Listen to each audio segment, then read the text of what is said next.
오늘 하나님께서 우리 공동체에 주시는 말씀은 로마서 1장 11절에서 15절까지입니다. 한 목소리로 합독하도록 하겠습니다. 시작. 내가 너희 보기를 간절히 원하는 것은 어떤 신령한 은사를 너희에게 나누어 주어 너희를 견고하게 하려 함이니 이는 곧 내가 너희 가운데서 너희와 나의 믿음으로 말미암아 피차 아니함을 얻으려 함이라. 형제들아, 내가 여러 번 너희에게 가고자 한 것을 너희가 모르기를 원하지 아니하노니 이는 너희 중에서도 다른 이방인 중에서와 같이 열매를 맺게 하려 함이로되 지금까지 길이 막혔도다. 헬라인이나 야만인이나 지혜 있는 자나 어리석은 자에게 다 내가 비친 자라. 그러므로 나는 할 수 있는 대로 로마에 있는 너희에게도 복음 전하기를 원하노라. 아멘. 내일이 우리 한국 절기로 추석이고 또 제가 보니까 유대인들 이스라엘에서는 오늘이 초막절이에요. 초막절 그러면 이제 수장절, 우리 미국식으로 치면 이제 땡스기빙 데이 비슷한 날이 유대인들은 오늘입니다. 그래서 제가 저번에도 얘기했지만은 한국의 추석, 그러니까 이 한국에서는 그 감사절을 갖다가 저는 항상 생각할 때 추석 부근의 날짜로 옮겼으면 좋겠다라고 생각을 해요. 왜냐하면은 땡스기빙 데이는 미국식으로, 그것도 미국 북부에서 맞는 절기이기 때문에 우리하고는 많이 다릅니다. 다르고 우리가 정말로 추수에 대해서 감사하고 하려고 하면은 추석 부근으로 옮기는 게 좋겠다. 그리고 보면은 이스라엘도 초막절, 수장절, 그 추수감사절 우리하고 비슷하다라는 생각을 갖다 합니다. 한국에서나 유대인들에게나 이날, 이 부근은 가장 좋은 날들이죠. 그죠? 정말로 그 곡식이 다 있고 과일들도 있고 해서 풍성하고 즐거운 명절이고 즐거운 날들입니다. 추석이나 초막절은 다 어떤 열매 맺는 것에 관한 얘기를 갖다 하고 있는 절기인데, 오늘 사도 바울도 로마인에게 보낸 편지 로마서 중에서 열매에 대한 얘기를 갖다가 하고 있죠. 2주 전에 우리가 그 로마서를 갖다 얘기할 때 본문에서 사도 바울이 로마로 가기 원하는 이유를 갖다가 한번 같이 보았습니다. 그 11절 12절에서 내가 너희 보기를 간절히 원하는 것은 어떤 신령한 은사를 너희에게 나누어 주어 너희를 견고하게 하려 합니다 라고 얘기했고, 또 내가 너희 가운데서 너희와 나의 믿음으로 말미암아 피차 아니함을 얻으려 한다 라고 얘기를 갖다 했습니다. 이 말씀하면서 제가 여러분에게 말씀드린 것 같이 그리스도인은, 예수 믿는 사람은 자기 혼자의 믿음으로 혼자 성경 읽고 혼자 찬양하면서 온전한 믿음으로 성장하지 못한다라고 얘기를 했습니다. 모든 신자는 고린도전서에서 나오는 것 같이 교회의 한 지체입니다. 지체이고 성령님이 모든 지체, 모든 사람에게, 모든 신자에게 그 지체의 역할을 감당할 수 있도록 은사를 주셨다라고 말씀을 드렸습니다. 각 지체의 역할, 예를 들어 우리 몸이라고 하면은 뭐 머리나 팔이나 다리나 관절이나 힘줄이나 여러 가지가 있을 텐데, 그 지체의 역할은 해부학을 공부하는 우리 제 자매님이나 이런 분들이 저보다 훨씬 더 잘 알 거예요. 그런데 상식적으로 생각했을 때 예를 들어서 뭐 두뇌라 그러면은 두뇌는 이제 생각을 해야 되겠죠. 생각을 해야 되겠고, 어떤 사람은 발이다 그러면은 단단하게 서 있을 수 있도록 균형을 잘 잡고 이런 이제 은사가 있어야 되겠습니다. 그런데 두뇌에게 뭐 단단히 잘 서 있을 수 있도록 뭐 그런 은사를 갖다 줘가지고는 아무 소용이 없습니다. 그렇죠? 두뇌는 두뇌의 은사를 가지고 있습니다. 그 다음 예를 들어 다리 근육이다 그러면은 밀고 당기고 하면서 이제 잘 걸어가고 잘 뛸 수 있도록 해주는 그런 역할을 가지고 있죠. 그것도 이제 보면은 성경적으로 보면 그런 은사입니다. 발바닥 보고 그런 은사 가지라 그러면은 그것도 좀 이상한 얘기예요. 그죠? 예를 들어 누구는 팔꿈치 관절이다고 하면은 뭐 팔꿈치 아래하고 위가 잘 연결돼 가지고 굽히고 뭐 힘쓰고 하는 연결이 잘 될 수 있도록 이제 조인트 역할을 갖다 잘하는 것인데, 두뇌에게 대놓고 조인트 하는 역할을 갖다가 잘 하도록 하라라고 하면 그것도 웃기는 얘기죠. 그래서 하나님이 우리를 교회의 지체라고 얘기했을 때는 교회 전체를 하나의 몸으로 본 것이고, 머리카락부터 시작해 가지고 발바닥까지 하나의 그 몸 중에서 일부분이라고 보시는 거죠. 그러니까 어떤 사람은 손가락이고 어떤 사람은 발가락이고 어떤 사람은 머리고 머리카락이고, 머리카락도 역할이 다 있죠. 우리 옛날에 생각할 때는 맹장도 이거는 쓸데없는 지체 그래가지고 퍽 잘라버렸는데, 요새는 보니까 맹장도 그 역할이 있더라 하는 걸 갖다 우리가 알잖아요. 그래서 하나님 주신 지체 중에서 역할이 없는 지체가 하나도 없다라는 것 갖다가 우리가 배웠습니다.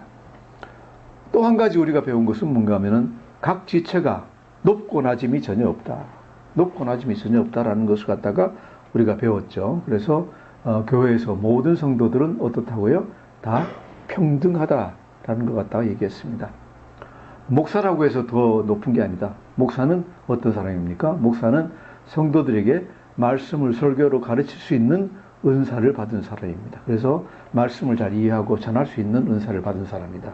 그래서 강단에서 올라와서 설교를 할 때는 목사가 목사이지만은 강단에서 내려가면은 목사나 장로님이나 집사님이나 뭐 별로 차이가 없다라고 제가 몇 번 말씀드렸죠. 이게 이제 성경적인 교회 직분에 관한 얘기들입니다. 세상에서도 마찬가지예요. 세상에서도 마찬가지예요. 교회에서 한 사람이 교회 전체를 갖다 이루어 나갈 수 없듯이, 그죠? 목사 혼자서 교회 하겠다 그러면 교회가 되겠습니까? 목사가 있으면은 장로님도 있고, 권사님도 있고, 집사님도 있고, 뭐 여러 사람이 다 있어야 돼요. 찬양대도 있어야 되고, 반주자도 있어야 되고, 다 있어야 되는 것 같이, 그런데 이제 그 교회에서도 보면은, 한 사람이 잘나가지고 내가 전체이다. 꼭 옛날 그 절대왕정 시대 루이 14세 같이 내가 전부이고 나머지는 다 날 따라야 된다. 이렇게 이제 착각하고 있는 사람들이 있지요. 세상에서도 마찬가지예요. 세상에서도 마찬가지. 세상에서도 우리가 이제 살아오다 보니까 알게 되는 게 뭡니까? 한 사람의 의견이 모든 경우에 다 통하는 것은 있을 수가 없다. 그죠? 그 신이 아닌 경우에는, 신이 아닌 한에는 그런 게 있을 수가 없습니다. 모든 일에는, 모든 진리나 사물이나 모든 일에는 항상 여러 가지 측면이 있고, 혼자서는 이 모든 측면을 다 커버할 수가 없습니다. 그래서 혼자 똑똑한 사람이 결코 훌륭한 리더가 되지 못한 이유가 거기 있습니다. 우리 생각에는 공부 잘하고 똑똑하면은 리더가 될 것 같은데, 그런 사람일수록 리더가 되기가 힘들잖아요. 힘듭니다. 왠가 하면은 주위 사람들이 따르지 않고 통합하지 않습니다. 그래서 리더가 되려는 사람, 정말로 똑똑한 사람은 뭐예요? 자기 생각을 낮추고, 자기를 낮추어서 다른 사람의 의견을 갖다가 잘 듣는 사람들. 이 사람들이 진짜로 똑똑한 사람들이다. 진짜로 똑똑한 사람. 자기 아는 것은 이렇게 내놓고 하지만은 다른 사람의 얘기를 갖다가 저 사람은 왜 저렇게 생각할까? 그분의 어떤 생각하는 방향이나 포인트는 어디일까? 다이렉션 어디일까? 이런 걸 갖다가 생각해서 이걸 갖다가 이 의견을 잘 들어가지고 종합해서 바른 결론을 같이 내려갈 수 있는 사람. 이 사람들이 이제 참된 리더이고 참된 똑똑한 사람들이죠. 교회에서도 마찬가지이고 세상에서도 저는 마찬가지라고 생각합니다. 이런 것을 요새 우리가 뭐라고 부릅니까? 소통의 리더십.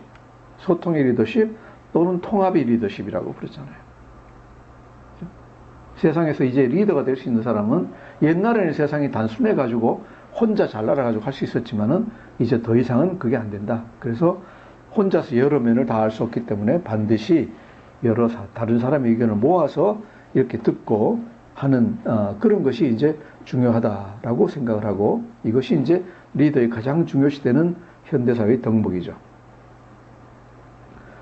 자, 이렇게 이제 이 온전한 믿음으로 나가기 위해서 뭡니까? 교회 안에서 어떤 신자들이 온전한 믿음을 가지기 위해서는 혼자의 믿음만 가지고는 안 된다고 제가 말씀드렸습니다. 그러면은 어떻게 하면 온전한 믿음으로 나갈 수 있습니까?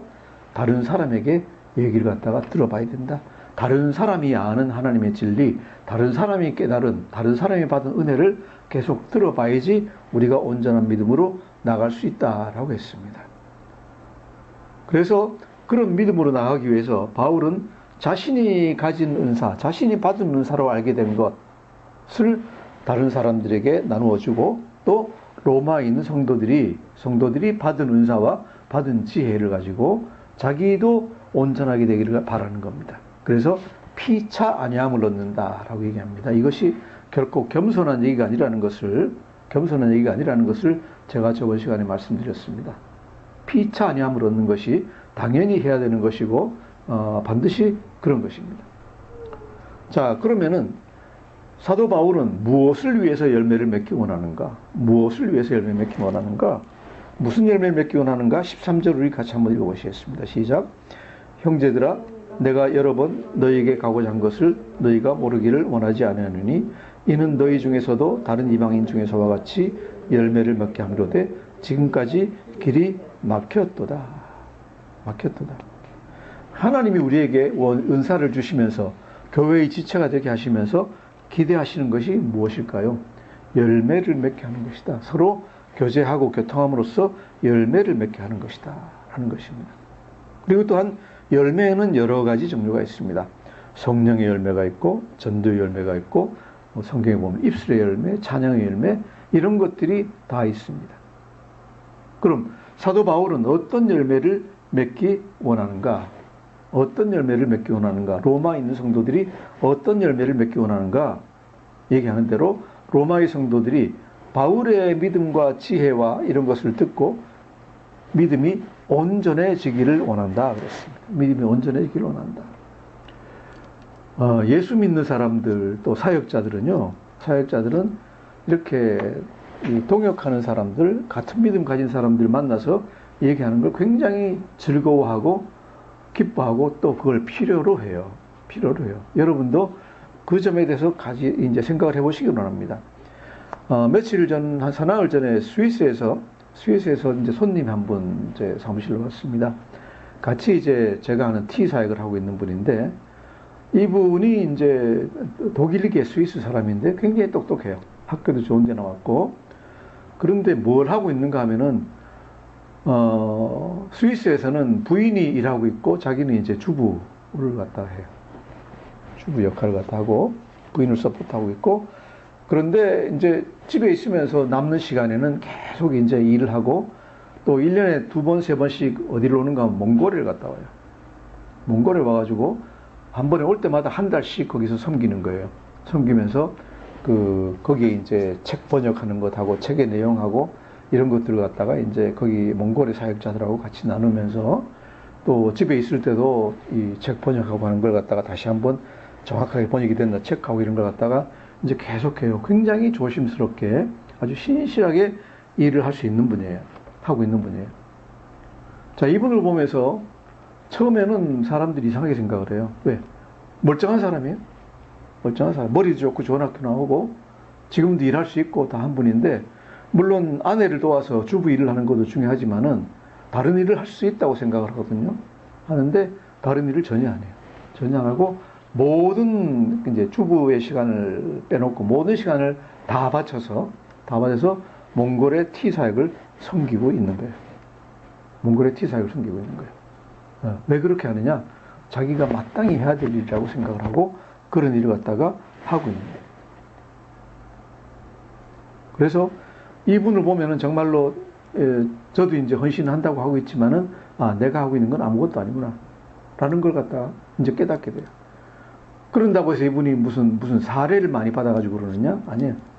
사례 받는 거 없고, 받는 건 뭔가 하면 스위스에 자기가 이제 속해 있는 선교단체에서 몽골에 가는 여비, 그죠? 몽골에 있을 때 들어가는 경비, 그 정도 보조를 갖다 받아요. 그 정도 보조받고, 더 이상은 아무 보조가 없어요, 받는 게. 그래서 그 부인이 버는 이제 돈 가지고 생활을 갖다 하면서 혼자서 이제 섬기고 있는 거예요. 이 선교사님이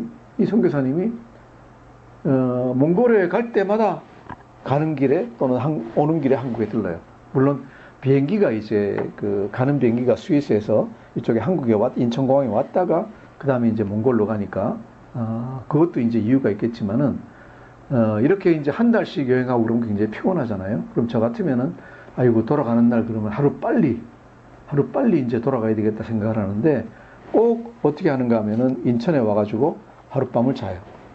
자고 그 다음에 이제 그날 일찍 도착하면은 그날 서울로 나오든지 아니면은 그 다음날 서울로 나오든지 해가지고 저를 갖다 꼭 만나요. 만나고 밥 한 번 같이 먹으면서 한 어떤 때는 서너 시간, 어떤 때는 대여섯 시간 이제 얘기를 하고 가요.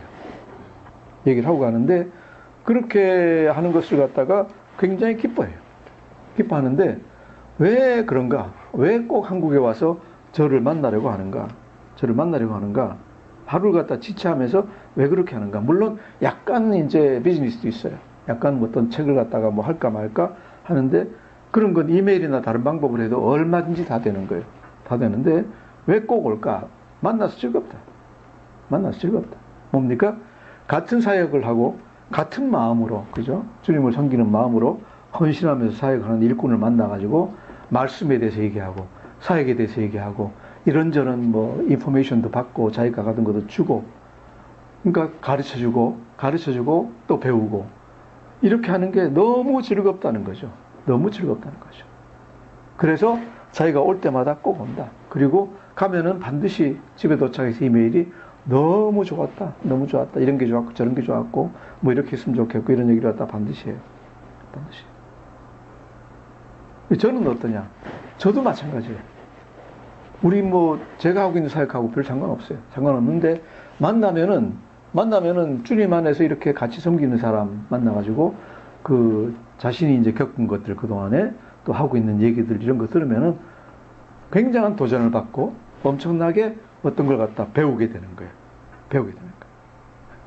내가 알지 못했던 것, 깨닫지 못한 걸 상대방한테 배워가지고 어떻게 보면 다른 단계로 나갈 수가 있는. 우리 그런 게 있잖아요. 그죠?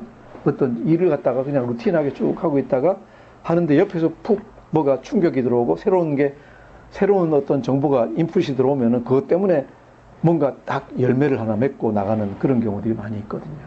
많이 있어요. 저는 이제 사도 바울이 얘기하는 열매가 아마 그런 열매인 것으로 생각을 해요. 로마 사람들이 교회가 루틴하게 나가다가 있는데 사도 바울이 와가지고 사도 바울이 가진 은사는 뭐예요? 복음이잖아요. 우리가 얘기하는 복음이에요. 복음에 깊이 있는 어떤 복음의 체험, 이것을 사도 바울이 가지고 있는 거거든요. 그래서 그것을 갖다가 이제 탁 던지면은 로마 사람들이 훨씬 더 잘 나갈 수 있는 거죠. 근데 재밌는 거는 이제 우리 몽골에서 왔다는 스위스에서 왔다는 그분하고 저하고 만나고 얘기를 하면은 그 옆에 이제 항상 한 사람 정도가 이번에도 어떤 장로님 한 분이 이제 같이 자리를 갖다 했는데 옆에서 있으면서 이렇게 표정을 보니까 너무 좋아하는 거예요. 새로운 걸 깨달았다는 감탄하는 표정도 있고 그래요. 그래가지고 나중에 물어보니까 너무 두 분이 얘기하고 있는 거 들으면서 너무 많이 배운다. 너무 많은 걸 깨닫는다 하는 얘기를 갖다가 이제 하더라고요. 그래서 그런 얘기를 갖다 하고 있으면 옆에서 듣는 사람도 같이 새로운 길로 나가고 열매를 맺게 되는 것 같아요. 이렇게 예수 섬기는 사람들은 서로 만나는 걸 기뻐하고 또 만나는 것이 서로에게 많은 유익을 줘요. 이것이 사도 바울이 얘기했던 피차 안위함을 얻으려 함이라. 피차 안위함을 얻으려 함이라. 이런 얘기고 또 사도 바울이 얘기하는 열매를 맺게 하는, 그죠? 열매를 맺게 하는. 왜? 분명히 사도 바울은 예수님께 은혜 받아가지고 지금까지 10몇 년 동안 사역을 쭉 했습니다. 또 많은 나라 다니면서 많은 교회 다른 사람들 만나면서 여러 가지를 갖다 겪었습니다. 그래서 사람들이 이방인이 또 유대인이 어떻게 복음을 받아들이고 어떻게 얘기하면 복음을 더 잘 받아들이는지를 갖다가 압니다. 그죠? 내가 안다고 해가지고 다 펼쳐놔가지고 되는 게 아닙니다.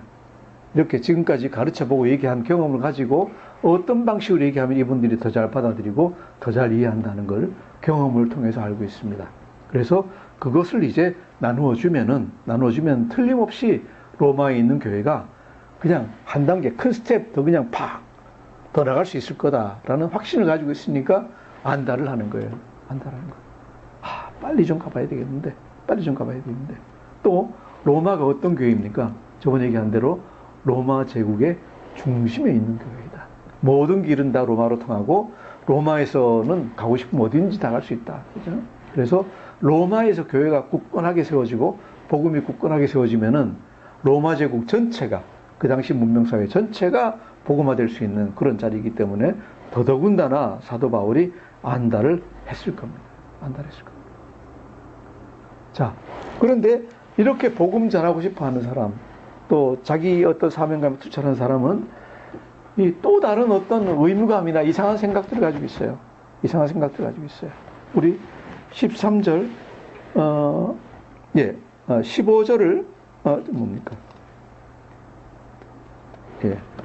우리가 14절을 같이 읽어보겠습니다. 14절을 같이 읽겠습니다. 시작.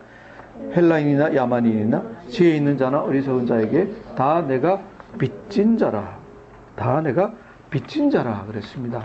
이거는 무슨 얘기일까요? 굉장히 좋은 얘기인데, 그래서 우리가 얘기할 때 보통 우리는 다 복음의 빚진 자, 우리는 예수님께 구원받았기 때문에 구원받지 못한 사람들에게 복음의 빚진 자라고 이제 그 생각을 하고 복음을 전해야 된다고 이제 보통 얘기를 합니다.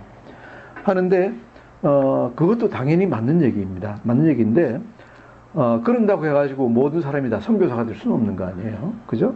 그런데 우리가 이제 이 생각을 갖다가 어떻게 이제 얘기를 해야 되느냐? 예를 들어서 사도 바울이 복음에 대해서 잘 알게 된 게 누구 때문에 잘 알게 됐습니까?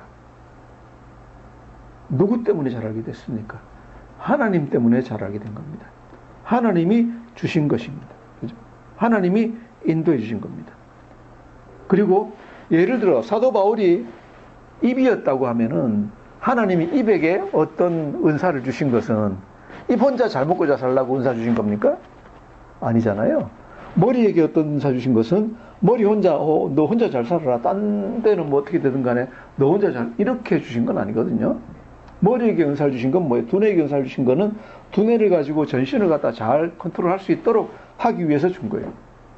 그래서 교회에 있는 사람들이, 교회에 있는 성도들 중에 은사를 물론 다 받지만은 은사 받은 분들은 전부 다 어떻게 생각해야 되는가 하면은 사도 바울하고 똑같이 생각해야 돼요. 왜? 나는 다른 사람들에게 빚진 자입니다. 빚진 자입니다. 사도 바울은 모든 사람들에게 뭘 빚지고 있습니까? 자기가 예수님에게 들은 또 전한 복음에 대해서 빚지고 있습니다. 그죠? 하나님의 구원에 대해서 좀 더 자세하게 설명하는, 그죠? 좀 더 자세하게 알고 그것을 체계적으로 잘 설명해야 될 의무를 가지고 있는 겁니다. 왜? 하나님한테 그것으로 배웠기 때문에, 그런 은사를 받았고 했기 때문에 사도 바울은 그 일을 해야 됩니다. 그리고 로마서 지금부터 16절부터 시작해서 나오고 있는 얘기는 전부 다 그 얘기입니다. 무슨 얘기입니까? 복음입니다. 하나님의 복음이 무엇이다, 구원이 무엇이다 하는 얘기를 갖다가 전체적으로 하고 있는 겁니다. 우리는 어떻습니까? 여러분은 어떤 은사를 받으셨습니까? 여러분이 은사를 어떤 걸 받으신 게 있으면은 여러분도 다 뭐예요? 빚진 자예요. 누구에게? 다른 교회, 다른 성도들에게 빚진 자들입니다. 그것을 다른 공동체에 전해줘야 될 의무가 있습니다. 저와 이제 장사모님이 지난 5월 달에 미국 갔다 온 걸 갖다 아십니다. 물론 다른 이유도 있겠지만은 왜 갔습니까? 우리가 하나님께 받은 것을 전하기 위해서 갔습니다. 안 가면 안 됩니까? 안 가도 되는데, 그러면 우리 마음에 어떤 마음이 나와 있습니까? 빚을 덜 갚은. 왜? 그분들이 그것을 필요로 하는데 내가 할 수 있으면서 안 가면은 빚을 갚지 않은 사람들입니다. 지난주에는 저희가 공주에서 우리 회원교회 목사님을 모시고 운영이사회를 갖다 했습니다. 했는데 왜 그런 걸 갖다 합니까? 진빚을 좀 더 잘 갚기 위해서. 보다 많은 교회들에, 다른 사람들에게 잘 전하기 위해서 그렇습니다. 다음 주 주일날 저희가 또한 미얀마로 떠나갑니다. 옛날 버마라고 불렀던 데죠. 가서 거기에 한국인 선교사님들과 현지인 리더들에게, 현지인 목회자들에게 또한 공동체학습 방법을 가르치기 위해서, 전하기 위해서 갑니다. 왜 갑니까? 우리가 빚진 자입니다. 11월 하순에는 뉴질랜드에 또한 열흘 동안 가야 됩니다. 왜 그렇습니까? 똑같은 이유입니다. 지난 한 달 동안 제가 베트남에서 온 선교사님, 타일랜드에서 온 선교사님, 캄보디아 선교사님, 또 저번 몽골 선교사님, 이 선교사님들과 모임을 가지고 제가 아는 것에 대해서, 공동체 학습에 대해서 설명하고 또 전하고 했습니다. 왜 그렇게 합니까? 이분들이 성도들에게 가르치는 신학교, 목회자를 훈련하는 훈련을 하고 있는데 제대로 하고 있지 못합니다. 답답한 게 있습니다. 저는 하나님께 은혜를 받아가지고 이 방법들을 많이 알았습니다. 알았기 때문에 그분들이 채택하고 안 하고는 상관없이 저는 그분들을 만나서, 그죠? 잘 대접하면서 그분들에게 제가 아는 것을 전해야 될 의무가 있는 사람입니다. 이것을 뭐라고 얘기합니까? 빚진 자입니다. 제가 빚진 자입니다. 그래서 우리는 반드시 복음에만 빚진 자가 아니라 복음을 잘 설명하고 해야 되는 그런 빚진 자들이 사도 바울이 여기서 얘기하는 복음의 빚진 자라고 하는 것은 로마 사람들이 구원을 받지 못했으니까 내가 너희를 구원하겠다는 얘기 절대 아닙니다. 그게 아니라 무슨 얘기입니까? 로마 교회가 복음에 대해서, 구원에 대해서 확실하게 체계적으로 알고 있지 못하니까 내가 이것을 너희들에게 전해야 된다라는 얘기입니다. 전해야 된다는 얘기입니다. 우리가 일반적으로 얘기할 때 복음의 빚진 자라는 얘기는 무슨 얘기인가 하면은 나는 구원을 받았는데 다른 분은 구원을 못 받았으니까 내가 받은 구원에 대해서 그분에게 설명해 주는, 이것이 이제 복음의 빚진 자인데, 로마서의 복음의 빚진 자는 그런 게 아니다. 저는 그러면 이 말대로 하면은 무엇의 빚진 자인가? 많은 교회와 목사님들과 이 신학교에 뭘 빚지고 있습니까? 저와 사모님은 공동체 학습 방법에 대해서 빚지고 있는 자입니다. 성도들에게 복음을 좀 더 잘 가르칠 수 있는 방법에 대해서 빚지고 있는 사람들입니다. 그래서 저희도 몸이 아프고 힘들고 다 하지만은 계속해서 가야 되고, 또 우리가 할 수 있는 데까지 다 펼쳐야 되는 것은 무엇 때문에? 하나님이 주신, 우리에게 주신 은사에 따라서 우리에게 주신 방법, 그죠? 성도들을 잘 가르치는 방법에 대해서 모든 다른 교회와 신학교와 거기에 빚진 자이기 때문에 그렇습니다. 그래서 우리는 하나님 앞에 갈 때까지 계속 빚을 갚아 나가야 된다. 여러분도 마찬가지입니다. 무슨 좋은 일이 있으면은, 예를 들어 믿음 안에서 또 기도하면서 말씀 보면서 또 어떤 기도 응답으로 좋은 일이 생기셨으면 어떻게 해야 됩니까? 아, 신난다 라고 해서 나 혼자 가지고 있으면 될까요? 안 됩니다. 왜 그렇습니까? 그것은 여러분이 하나님께 혼자 쓰라고 받으신 게 아니라 왜 주신 거예요? 하나님이 여러분도 좋고 그것을 다른 사람들에게 같이 전해주라고 주신 겁니다. 그래서 어떤 좋은 일이 있으면은 반드시 교회, 적어도 교회에서는 나누셔야 됩니다. 나누셔서 같이 기뻐하고, 또 문제가 있으면은 같이 기도하고 같이 슬퍼하고 하는 이런 일들을 우리가 같이 해야 된다. 그죠? 하나님 안에서 걱정은 뭔가 하면은, 아, 내가 좀 부끄러운 얘기인데. 그죠? 제가 계속 얘기했지만은 우리는 아무것도 하나님 앞에서 숨길 수가 없습니다. 그리고 중요한 건 뭐예요? 사람에게 부끄럼 당하고 어떤 사람이 날 생각하고 어떻게 생각하느냐가 중요한 게 아니라고 했죠. 중요한 건 뭐예요? 하나님이 날 어떻게 보시고 있는가가 중요하다. 사람이 날 생각하고 있는 것은 전혀 중요하지 않다라고 했습니다. 그리고 교회 공동체가 하나라고 하면은 우리가 같이 나누면서 같이 기도하고 같이 슬퍼하고 같이 기뻐하는 게 중요하다라고 생각을 합니다. 모든 것이 하나님이 여러분에게 맡기신 것이기 때문에 나눌 필요가 있다라고 생각합니다. 그래야지 교회가 잘 서가고 교회가 더 건강해진다라고 저는 믿습니다. 다시 바울은 하나님에게서 복음을 받았습니다. 복음을 잘 설명하고 복음을 체계적으로 이렇게 얘기할 수 있는 은사를 받았습니다. 그리고 복음을 전하면서, 그죠? 아시아에 있는 교회들, 또 아테네에 있는 교회들, 고린도에 있는 교회들, 이런 교회들에 전하면서 어떻게 하면 복음을 잘 설명할 수 있는지, 이것이 모든 사람을 설득할 수 있는 말이 될지를 갖다가 다 알게 되었습니다. 이것이 하나님이 사도 바울에게 주신 은사요 지혜입니다. 그래서 사도 바울은 로마의 모든 성도들에게 이 모든 것을 나누어 주기를 원합니다. 무엇을 위해서? 이것을 전해주면은, 자세하게 복음을 설명해주면은 반드시 로마 교회가 열매를 맺을 것이라고. 어떤 열매? 믿음의 열매. 그죠? 믿음의 열매를 맺을 수 있을 것이라고 확신했기 때문에 로마에 오기를 정말로 강구하면서 살았던 것입니다. 그리고 결국 마지막에는 로마로 가서 또한 하게 됩니다. 하지만 가기 전에 먼저 편지로 로마에 있는 사람들에게 자기가 알고 있는 것을 미리 다 전하는 것, 이것이 로마서라고 제가 말씀드렸습니다.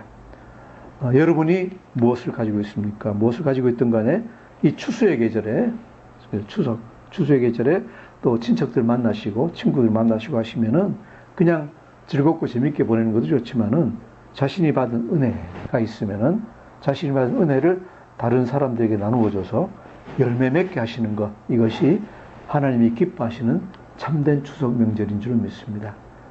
이 추석 또 남은 한 해 동안에 여러분 많은 열매 맺으시기를 주님의 이름으로 축원합니다. 기도하겠습니다. 하나님 아버지 참 감사합니다. 사도 바울을 통해서 사도 바울이 받은 은사 또한 선물 복음을 우리가 또 잘 알게 해주시니 감사합니다. 하나님 우리도 우리가 받은 은사 우리가 알고 있는 지혜를 다른 사람들에게 전해서 하나님의 교회가 더욱더 굳건히 튼튼히 서나갈 수 있도록 우리가 우리 측면에서 우리의 할 수 있는 것을 다해서 기여할 수 있도록 하나님 은혜 다해 주옵소서. 우리 성도들도 또한 이 추석 명절 동안에 많은 사람들을 만날 터인데 자신의 받은 은혜를 담대하게 전하고 부끄러워하지 않고 담대하게 전하고 또한 그들에게서 열매 맺을 수 있도록 주님 힘 주시고 은혜 다해 주시옵소서. 감사하며 예수님 이름으로 기도드립니다. 아멘.